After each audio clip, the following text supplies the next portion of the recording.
As they drove through the ghost town, Shirley could feel John's eyes on her. She had not spoken since they had gotten in the car, and she was beginning to dread the moment she should speak again. John made a sharp turn, jolting the car, and she jerked forward in her seat, pressing into the seatbelt. Sorry, John said sheepishly. Shirley eased back again. It's fine, she said with a small smile. I know this might be a strange time to ask, but where's my car? I'm afraid your doppelganger has a car, he eyed her nervously, and she forced a crooked smile and nodded. What would the police report look like, I wonder? She said lightly, and John grinned. John slowed to a stop, and his expression faded. This is it, he said quietly. Charlie opened the door and got out. They were at the bottom of a hill. John had stopped beside a narrow archway with a small metal star at its crest. At the top of the hill was a small house. Okay, let's get this over with, Charlie said. She looked around nervously, half expecting someone to come running at them. Let's go. As they climbed the hill, John looked several times like he wanted to say something, but did not. When they reached the front porch, Charlie put a hand on his arm. So she's still in there? She asked. Jen, I mean. He nodded. Yeah, at least I think so. Are you sure you want to do this? I have to. I'll go in first, he offered. I can cover her up if you want me to. He looked at her distress. Charlie hesitated. No, she said finally, and grasped but not firmly. The door wasn't locked, and Charlie scanned the room apprehensively as she entered. The place was in disarray. Everything blended into everything else, and at first nothing stood out. Then they saw her. There was a woman in the corner by the hallway. She was huddled against the wall, curled over herself, and her dark hair hung thickly over her face. Charlie heard a sharp intake of breath, then realized it was her own. She held a hand out stiffly behind her and unable to say in words what she needed, but John saw and took her hand, stepping close behind her. That's really her? Yeah, he whispered. Do you want to get closer? John asked uncertainly. Shelley shook her head. No, it's not her anymore, she whispered, turning away, closing off in her mind. She took a deep breath. Where did you find me? She gestured to herself to make sure John knew which Shelley she meant. That way. John led her to the hallway, keeping wide of Jen's slumped body. Charlie forced herself not to look directly at her, allowing herself to see only a dark, hunched shape in the corner of her eye as she passed. At the end of the hall was the open door to a storage room filled with trunks and cardboard boxes. The window was open, and it was not until she breathed fresh air that Charlie noticed the damp, moldy smell that had taken over the rest of the house. This one, John said. He was standing beside a large tree trunk, its lid standing open. It's here? Charlie said bleakly, stepping over several boxes to get to him. She peered inside. There was a small pillow and nothing else. I was just in there? She asked, somehow disappointed. Yeah, I mean, Jen must have had a reason. She must have known about the imposter. Maybe she put you there just before we arrived. Charlie reached out and closed the trunk. I want to look around. What were you looking for? John asked, and she shrugged, opening another trunk. Anything, she said. If there's anything useful, this is where it will be. We need to know what we're up against. They searched in silence for a while. None of the boxes were labeled, and Charlie opened them haphazardly, sifting quickly through the ones containing paperwork and setting aside the others unexamined. These contained random assortments of household items, dishes, and silverware. Knickknacks Charlie organized from childhood, even some of her old toys. She scanned a box of Jen's tax documents carefully, then replaced them, finding nothing that seemed to stand out. She reached for another box, then saw John giving her a funny look.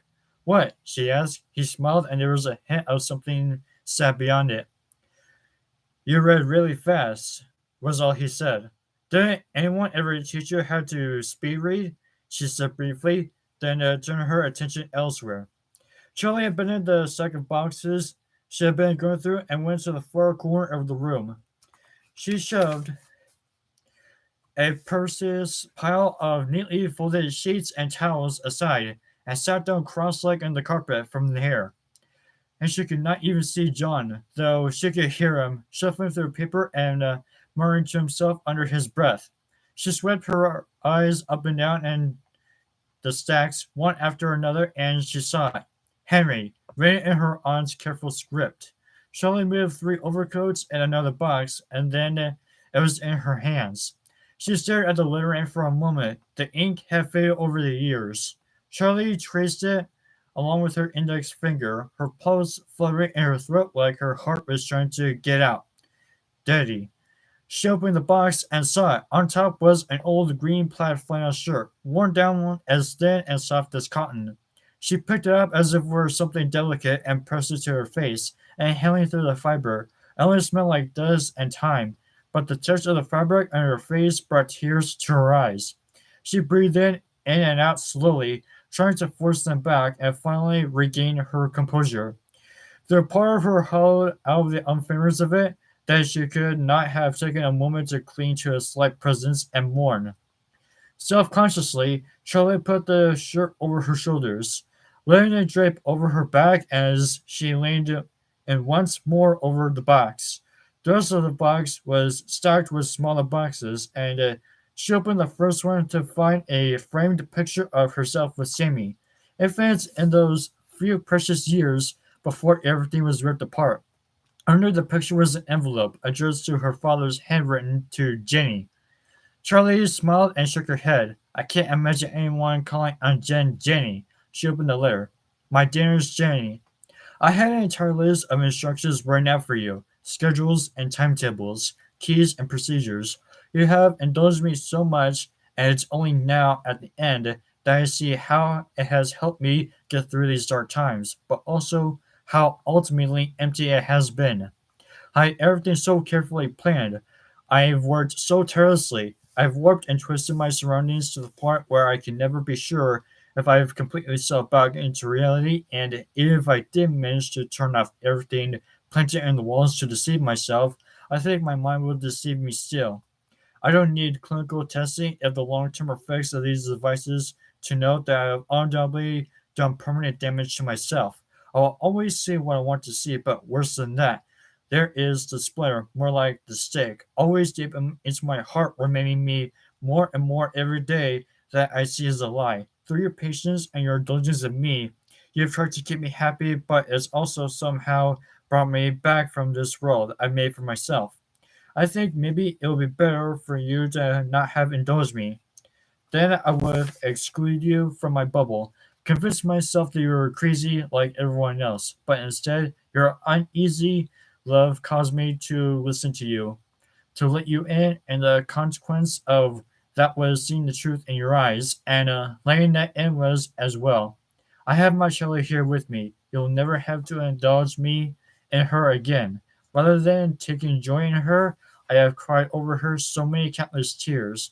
I have poured agony into her until she serves as another reminder not of what I once had, but of the unbearable pain of what was taken from me. She has come to reflect my being back to me, whereas for a time took great care, comfort in her eyes. I now only see loss, endless debilitating loss. Her eyes will never fail me again. In fact, they have embedded me. Keep all the closets shut. Let them be tombs for my denial and my grievance. My only lasting instruction for you concerns the fourth closet. It is not enough to keep it shut. You must keep that one sealed and buried. My grief was already beginning to awaken me to reality when I began what was to be her final stage. When I rose slightly from the depth of my despair, I saw that I had no choice but to seize my work, for I was only feeding my own delusion. My old faithful partner, who I can only hope now is in a grave of his own, took what I had begun and made something of his own, something dreadful. He crafted my beloved work into something of his own and endowed it into who knows what kinds of evil. I was able to stop him and steal away what he made, and you, Jenny, must ensure that the seed remains. I would instruct you to how to demolish the house if I trust that it will be done effectively. Keep it and make sure the world forgets it.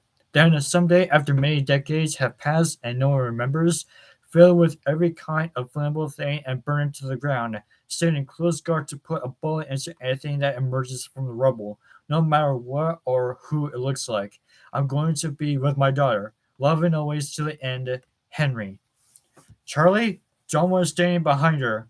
Wordlessly, she held the pages out to him. He took them, and she moved aside the box the letter had been in and stared down at the next one.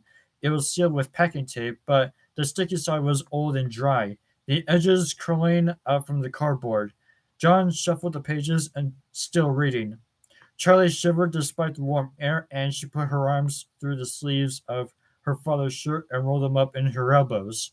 Do you know what it means? John asked quietly. John looked up at him and shook her head. Scoot over, he said with a small smile, and she did, making room for him in a small little space among the boxes. He sat down facing her, crossing his legs awkwardly. He handed the pages back to her, and she scanned them again. What did he mean about the closets? John said. I don't know, Charlie said drearily. Think, John persisted. It has to mean something. I don't know, Charlie repeated. They were there. They were always empty except the one with Ella. You don't know that, John said softly. There is one that was locked, he continued, almost to himself. It doesn't matter, does it? Charlie said. This house is gone, unless you feel like digging through more rubble. This is all we have. She prodded the box into the peeling tape out of the larger box and handed it to him.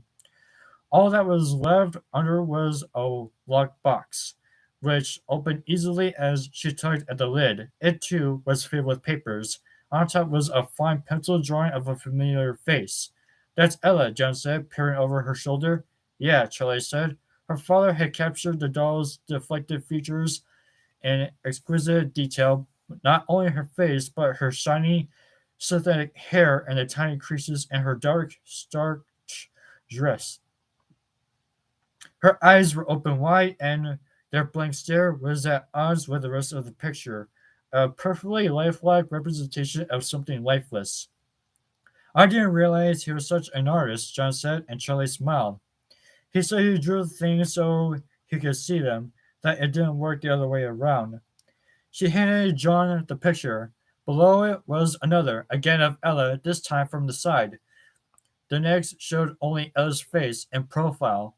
He made Ella, right? John asked, and Charlie tilted her head, considering the drawing. Charlie sorted through the rest of the pile more quickly and shook her head, confused. They're all of Ella.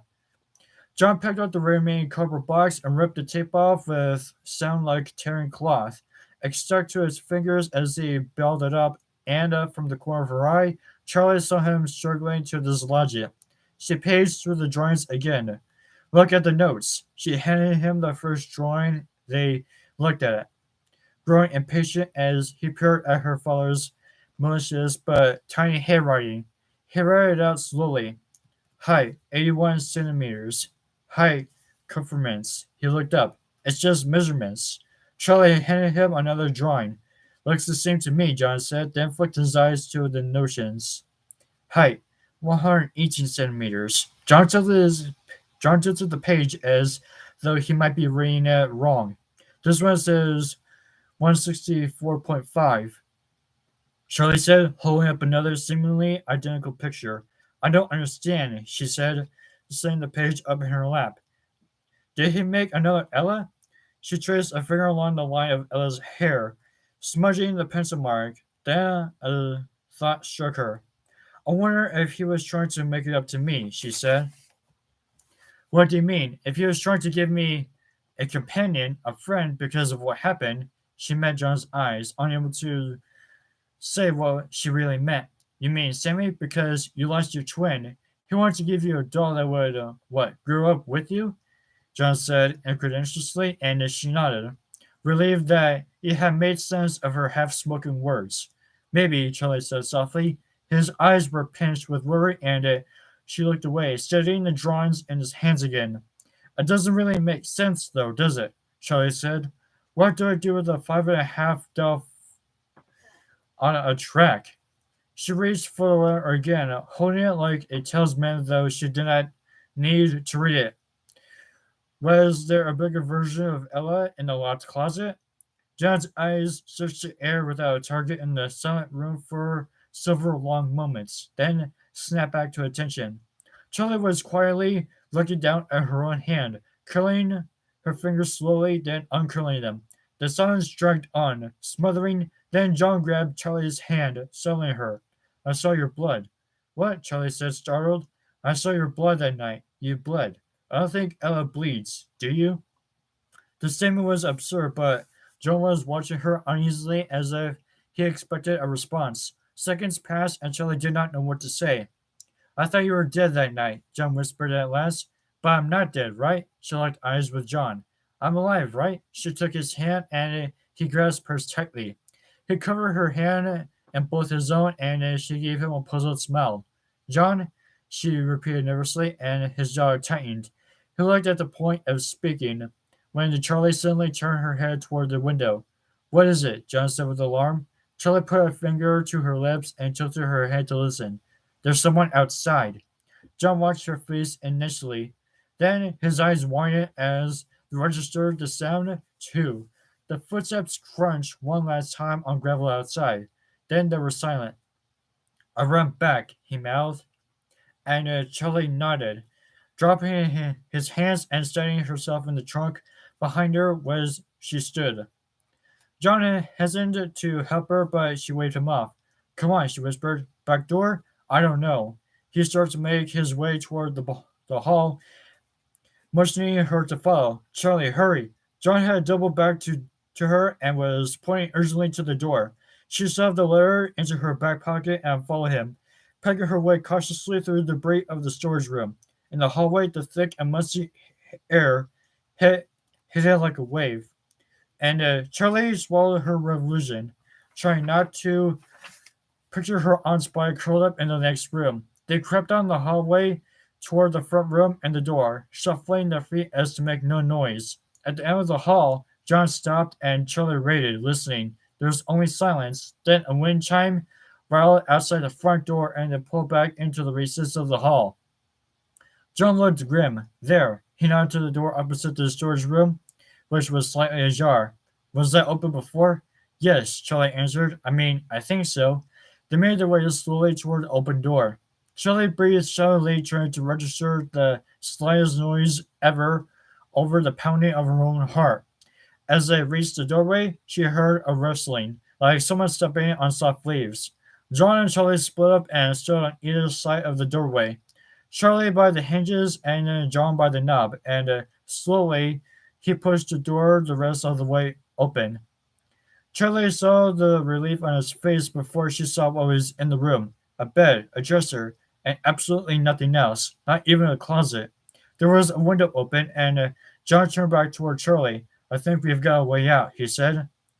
She smiled back shakingly. Stay back while I check, she whispered. Before she could answer, he had paused the door further open into the room and was moving steadily toward the open window, keeping it in a straight line through the center of the room.